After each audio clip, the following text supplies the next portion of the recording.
Namun ini bicara tentang fakta hukum, maka ini harus benar-benar hati-hati dalam menciptakan sebuah karya dalam hal film ya.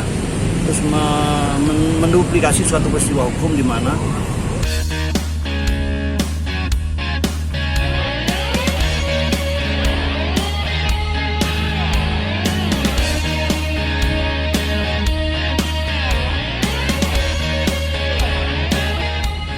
Oke, kita berangkat dari ada beberapa orang yang DPO yang belum selesai di proses hukum lah ya.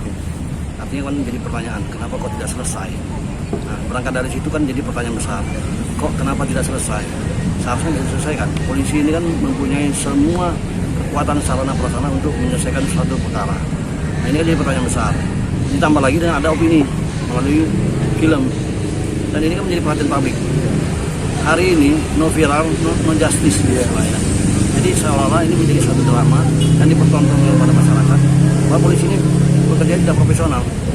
Nah inilah jadi tantangan polisi untuk segera menuntaskan perkara ini. Jika tidak ini benar-benar berbahaya buat polisi. Bahwa ada dugaan terbukti bahwa adanya manipulasi perkara. Tapi bila mana ini bisa dibuktikan oleh polisi bahwa mereka tidak salah, mereka bekerja profesional, maka ini menjadi hal yang baik buat polisi ke depan. Jadi untuk menjawab kegelisahan hukum kita hari ini, bahwasanya sudah ada kewajiban lah ya sebagai anggota polisi yang Polri sebagai institusi itu untuk menerjunkan mungkin di propamnya atau yang sama dengan itu untuk melakukan penyelidikan apakah benar ada anggotanya yang melakukan kesalahan atau melakukan dugaan rekayasa manipulasi perkara. Ini perlu diselidiki dan itu saya pikir di propam lebih memahami itu untuk kesembuhan. Namun yang paling saya khawatirkan adalah ini terbukti gitu. Suatu saat nanti terbukti ini kan bahaya. Jadi mau saya itu supaya polisi itu benar-benar profesional dan di propam turun untuk memeriksa dan bahkan mungkin bukan di propam saja, mungkin penyidik yang baru untuk memeriksa orang-orang yang dulu memeriksa perkara ini sehingga perkara ini sampai ke pengadilan. Nah, supaya ditemukan titik terang. Jika ini tidak dilakukan, bisa jadi terputus ceritanya. Kenapa menangkap si A, kenapa menangkap si B, kenapa ini dibawa ke kejaksaan sampai ke pengadilan. Nah, itu pasti ada korelasi semua. Jadi ada baiknya saran saya, polisi itu memeriksa mereka-mereka yang dulu pernah memeriksa atau menangani perkara ini. Ya kalau saya melihatnya gini aja, adalah kewajiban sebagai advokat membantu orang, membela orang. Ya itu adalah sumpah kita sebagai advokat. Apakah itu orang itu datang langsung ke kita ataupun tidak. Jadi ada kewajiban kita juga untuk membantu orang, membela orang. Terkait itu apakah dia pelaku atau bukan. Itu satu. Di lain sisi mungkin kasus ini menjadi viral, menjadi perhatian publik. Sehingga teman-teman advokat berlomba-lomba untuk membantu. Dan saya pikir itu baik. Artinya gini, bila mana polisi benar melakukan tindakan penangkapan itu sesuai dengan apa yang dia yakini dengan alat bukti yang cukup, dengan dua alat bukti yang cukup, dan dia mampu membuktikan nanti lihat proses peradilan, contoh dengan dia P21 berarti kan jaksa menganggap buktinya lengkap. P21 itu kan menyerahkan alat bukti dan orangnya.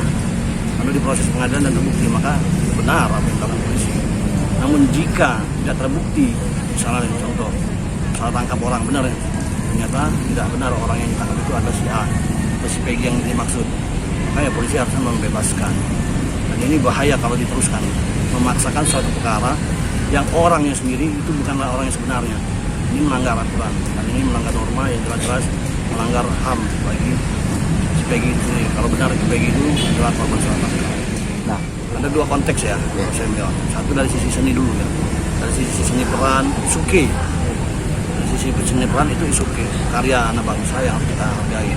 Namun ini bicara tentang fakta hukum, maka ini harus benar-benar hati-hati dalam menciptakan sebuah karya dalam hal film ya. Terus menduplikasi suatu peristiwa hukum di mana benar-benar seolah-olah itu terjadi. Nah, apakah itu benar terjadi kan saya tidak tahu persis. Tapi kalau menurut pengadilan sudah terbukti. Nah, cuman kan di sini kan cerita film itu kan menggambarkan seolah ada sesuatu yang tidak terjadi, tidak terbukti. Gitu. Jadi ada pertentangan antara fakta hukum di persidangan dengan apa yang terjadi di film. Nah ini bahaya. Jadi saran saya sebaiknya ini yang menjadi koreksi buat kita semua.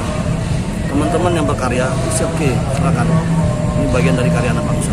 Tapi kalau berkenaan dengan fakta hukum dan sudah ada di pengadilan, hati-hati, benar-benar hati-hati.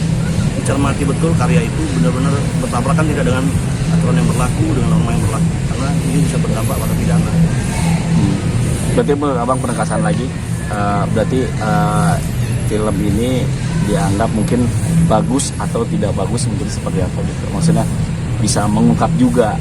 Dan ya jadi gini, kalau saya kan tidak tahu persis dan tidak nonton film ini secara langsung ya, namun yang saya yakini adalah sebuah berita itu menjadi bagus ketika itu membawa dampak kebaikan. Namun ketika berita itu membuat kegaduhan, itu kan menjadi tidak baik dalam konotasi negatif ya. Tapi kegaduhan positif is oke. Nah, dalam konteks hari ini kan berkaitan dengan tema masalah hukum. Nah, kalau persoalan hukum ini kita harus hati-hati, tidak boleh sembrono, bahaya. Oke lah, kita meyakini bahwa apa yang kita lakukan benar, oke. Maka itu nanti proses pengadilan lah yang akan membuktikan apa yang kita lakukan itu benar atau tidak. Karena tidak, kalau tidak, ini hanya jadi wacana besar kosong yang hanya membuat kegaduhan.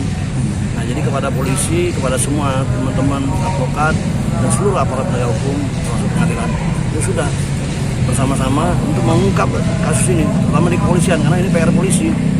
Polisi harus segera ini, karena kalau enggak ini jadi semacam berita yang kegaduhan terus-menerus. Buang salju ya. Iya, masalah.